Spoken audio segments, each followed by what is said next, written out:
And back on Nevada Newsmakers, we have a great Power Pundit panel as always. Dick Gamick is here, the Washoe County District Attorney. We've got Mike Bosma, President of the Bosma Group, and the host of Bosma on Business, 9 a.m. on Saturdays on KKOH Reno. And Scott Bensing, Principal with SB Associates. As we tape this on March 22nd, it is the day after Sharon Engel holds an almost 1 hour long press conference. Ray, you were there. Your thoughts? Well, you know, it was Sharon Engel, but it was Sharon Engel from a parallel universe. What I mean by that is that in one campaign cycle, she's done a complete 180. I mean, when she ran for Senate, we had to chase her out of buildings to try to get a comment or anything. But this time, she stood before us with a lot of poise. That was a tough crowd for almost an hour and answered any question that you threw at her. You know, why did you run away at this thing? Why did you do this? Why did you do that? It was totally a different politician that I saw. And you know, Scott, what do you think about the you know, just the 180 of candidate Engel? Listen, I think there's some Sharon Engel fatigue right now, and we can all talk about numbers in the last election. The only number that matters in my mind was the amount she lost by in Washoe County to Senator Reed, which is stunning. And when we look at what's going to happen in redistricting, CD2 is going to get smaller geographically. It's going to come further north. Washoe County will be the center of that seat, and that's her backyard. And she lost it by almost 6 points. Well, Mike, in yesterday's press conference, she made a point of saying that outside of Clark County in CD2, she beat Harry Reid by more than 19,000 votes.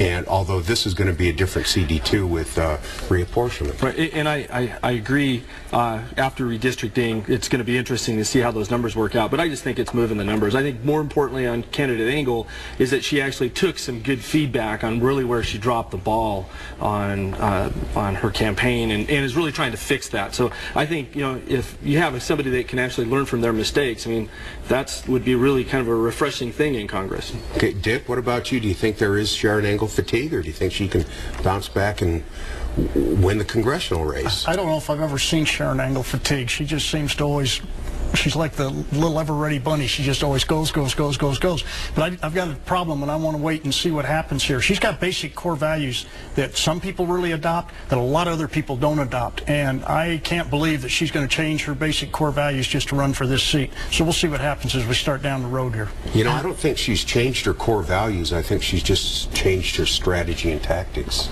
And, you know, I think one of the things that came out of it was that she said that mistakes were made and that she learned from them. So I think, and, you know, nobody works harder than Sharon Engel. You know, maybe with the exception of Chris G. down in Southern Nevada. As Bill Brainerd said, that if Sharon Engel comes out of a crowded primary, that he's going to start Republicans for Derby. Do you think that as a group you might be interested in joining? No, and I'm not. Listen, I'm not bashing Sharon Engel at all. I believe she'll vote right should she be elected to Congress. I believe a crowded Republican primary favors Sharon in the primary race. All of that's fine and good, but I mean, there are some things she's got to confront. She's lost 3 times over the last number of election cycles, and she's got to. There's got to be something fresh. I mean, she's got to be able to run, convince her core supporters, a very small group of Republican voters, that she can win not only the primary, but if there is a competitive general, and again, this seat may become a little more competitive for a Democrat, that she can win a general election. Let's change topics here. Stephen Horsford yesterday calling for emergency rules to curb mining tax deductions, according to Ben Spillman from the Las Vegas Review-Journal. Your thoughts on that, Dick, and where that might go? I still have some real basic problems with the way the legislature operates at all, and that is this open meeting law, we deal with that every day. They're exempt from it, so they don't have to come out and announce things. So to change the rules and to do things, that just seems to be the way they operate. And unless, I guess they're the ones that have to pass rules to say they can't do that, and I don't ever see that happening. So I just kind of chagrined with the whole thing. They just do what they want to do. I agree with you that the legislature makes the law, so they don't have to abide by the open meeting law, and they operate in secret. Everything that's done importantly, they do behind closed doors. Yeah, and it's a de facto tax increase to the mining industry. I mean, so it's a little bit of a mind bend that, you know, coming out of this Senate hearing that lost Dino DiCiano his job, and it's like, oh, well, they're not paying. Well, the reality is most taxes in the United States are voluntary compliance. I mean, our income tax, only 1% of those are actually audited.